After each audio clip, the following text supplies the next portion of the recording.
Welcome back. Delhi બ્લાસ્ટના પગલે ગુજરાતમાં alert આપવામાં આવ્યું છે. ગાંધીનગરમાં સુરક્ષા વ્યવસ્થામાં વધારો કરવામાં આવ્યો. મંત્રી નિવાસ સ્થાન તરફના રસ્તા પર વધારો કરવામાં આવ્યો. સર્કિટ હાઉસથી મંત્રી નિવાસ તરફ બેરિકેડિંગ કરવામાં આવ્યું.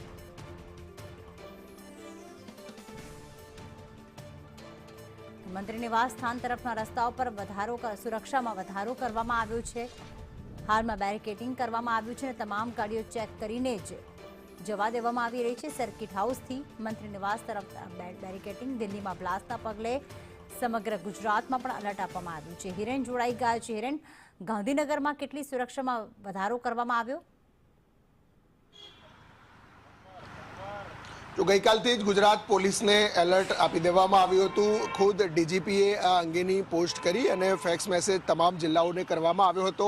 ખાસ જે અત્યંત સંવેદનશીલ અને મહત્વના વિસ્તારો છે, ધાર્મિક સ્થળો છે, જે મંદિરો છે, એ તમામ જગ્યાઓની સુરક્ષામાં વધારો કરવામાં આવ્યો છે. અત્યારે દ્રશ્ય બતાવીશું. પાટનગર ગાંધીનગરમાં અત્યંત સંવેદનશીલ જગ્યાઓ જે ગણાતી હોય છે, જે મંત્રી નિવાસસ્થાન, મુખ્યમંત્રી નિવાસસ્થાન, રાજભવન અને અક્ષરધામ તરફનો જે રસ્તો છે, એ રસ્તા ઉપરની સુરક્ષા વધારી દેવામાં આવી છે. સામાન્ય રીતે આ જગ્યા પર બેરિકેડિંગ અને ચકાસણી કરવામાં નથી આવતી, પરંતુ ગઈકાલની આ ઘટનાના પગલે આ સુરક્ષા છે એમાં વધારો કરવામાં આવ્યો છે.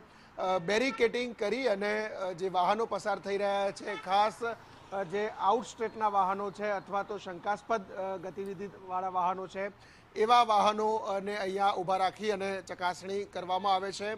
આ રસ્તો સીધો મંત્રી નિવાસસ્થાન તરફ, કે જ્યાં મુખ્યમંત્રી સહિતના મંત્રીઓ અને રાજ્યપાલનું નિવાસસ્થાન છે, ત્યાં આ રસ્તો જાય છે. ત્યાં બેરિકેડિંગ કરી અને ચકાસણી ગઈકાલે મોડી રાતથી જ કરી દેવામાં આવી છે. આ સિવાય અક્ષરધામ, સચિવાલય, મેટ્રો સ્ટેશન, અંબાજી મંદિર, દ્વારકા મંદિર સહિતના સ્ટેચ્યુ ઓફ યુનિટી છે, જે મહત્વના અત્યંત સંવેદનશીલ વિસ્તારો છે, જે જગ્યાઓ છે, એ તમામની સુરક્ષાઓમાં ગઈકાલે જ વધારો કરી દેવામાં આવ્યો છે. આ ઉપરાંત અમદાવાદ સ્થિત આરએસએસ હેડક્વાર્ટર ગુજરાત રાજ્યનું આવેલું છે, ત્યાં સાથે મોહન ભાગવત આરએસએસના વડા પણ અત્યારે ગુજરાતની મુલાકાતે છે. એમની સુરક્ષામાં પણ વધારો કરવામાં આવ્યો છે. કચ્છ બોર્ડર રેન્જ છે, એણે એમની સુરક્ષામાં વધારો કર્યો છે. એટલે ઓવરઓલ ગઈકાલના દિલ્હીના બ્લાસ્ટ અને એના એક બાદ એક તાર આતંકી મોડ્યુલ સાથે જોવા મળી રહ્યા છે, એ પરિસ્થિતિને ધ્યાનમાં રાખી ગુજરાત પોલીસને એલર્ટ આપવામાં આવ્યું છે. જે પણ સીઆરપીએફ સિક્યુરિટી ધરાવતા લોકો છે, એમની સુરક્ષામાં વધારો કરવામાં આવ્યો છે. મહત્વનું છે કે આ જે એલર્ટ છે એ હજુ 3 થી 4 દિવસ સુધી આ પ્રકારે જોવા મળશે, જ્યાં સંવેદનશીલ જગ્યાઓ, તમામ શહેર અને જિલ્લાઓના એન્ટ્રી એક્ઝિટ છે, ત્યાં સઘન પોલીસ બંદોબસ્ત અને સાથે વાહન ચેકિંગ માટેની સૂચના અપાઈ છે. આભાર હિરેન તમામ વિગતો માટે.